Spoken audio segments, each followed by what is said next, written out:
The lineage of the king is signed in gold. Every name and every generation was a deliberate stepping stone to your redemption. God never forgets a promise made to his people across the ages.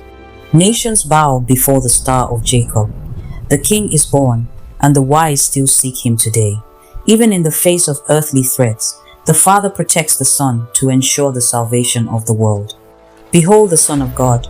The heavens open to affirm his divine authority, while the Spirit descends to empower his mission. In this moment, the Trinity is revealed as the foundation of our faith. The enemy is defeated by the eternal word. It is written, "Use the sword of the Spirit to claim your victory in the wilderness." No weapon formed against the king's anointed can ever prosper now. You are salt. You are light. The world is waiting for the flavor and the fire that only the kingdom can provide. Your life is a city on a hill, designed to radiate the glory of the Father above. Your secret life determines your public victory. Pray in the hidden places, and your Father who sees in secret will reward you. True righteousness starts in the heart where the King alone dwells.